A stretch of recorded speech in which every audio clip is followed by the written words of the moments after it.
This Indian restaurant, Austur-Indíafjelagið, translating to the East India Company, was started 16 years ago, right in the heart of Reykjavik on Hverfisgata.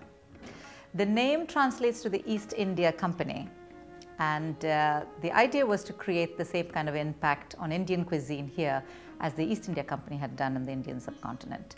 So we're right here on Hverfisgata, parallel to Laugavegur, which is the main street, and it's really the street that is between Laugavegur and the ocean. It's kind of off the beaten track. Our philosophy at Austur-India has pretty much been the same since the time we started. It has been to have quality food with using the freshest of ingredients, combining it with the great meats and vegetables that we get here in Iceland, and to offer that with in a very professional, friendly service in a down-to-earth, comfortable ambience. It's all about the food at Austur-India. When we started, we are the oldest, the oldest, and probably the most loved Indian restaurant of the country. And when we started, it was quite a challenge to introduce this cuisine to Iceland. But it didn't take very long before the media critiques picked it up, and then they had discovered this ethnic restaurant, and they were raving reviews, which led to a lot of recognition, and we have been a very local favorite since then. The foreign attention came in much later when the travel magazines started discovering us, like the Louis Vuitton guide for the city guide that calls us the hands-down best ethnic restaurant in Iceland. The Lonely Planet that we have been their favorite pick for many years now. And so on and so forth. Of course, we were also quoted by Harrison Ford in the London Sunday Times as his favorite Indian restaurant. And I think the secret has been actually rather simple. We believe in serving very authentic Indian food. Our spices are directly imported from India. My parents grow some of the spices that we import. I come from South India. So originally, the menu here was very impacted by my background and the community that I come from. In fact, till today, one of the dishes that we have here and some of the chutneys we serve here are really my grandmother's recipes.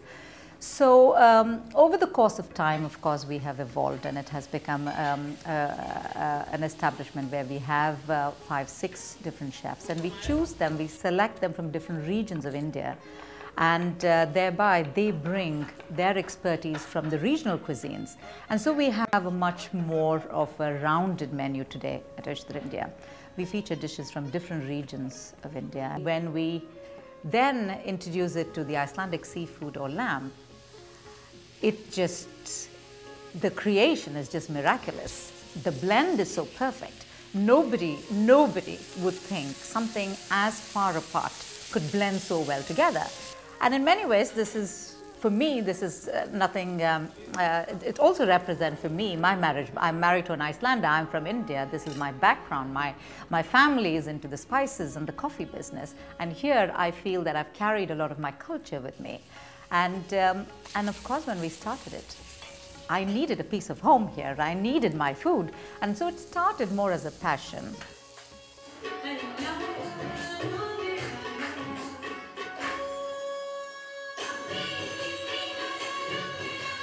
I like to believe that we are a passion for a lot of the Icelandic people, and we share this very generously with the foreigners that come here. And I think that the food has always been the emphasis.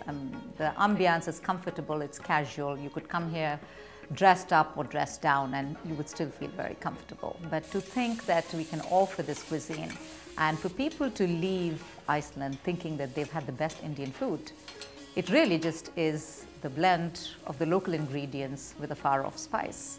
And our spices are not sitting on any grocery store shelves and stagnating there. They are fresh, they are aromatic, they stay with their pungence. And the chefs blend the spices on a daily basis. The spices are blended on the premises, thereby creating that extremely exotic taste to it. And I think since they come directly from India, there is no Western influence on their food. So what you get here is really what you would get in India, other than the fact there is no Icelandic lamb, Icelandic seafood there. You know, to come here and just be able to relax and know for certain that you're going to have a very authentic meal in the heart of Reykjavik, cuisine of 1 billion people, and not changed very much. I think it would make the trip well worth it.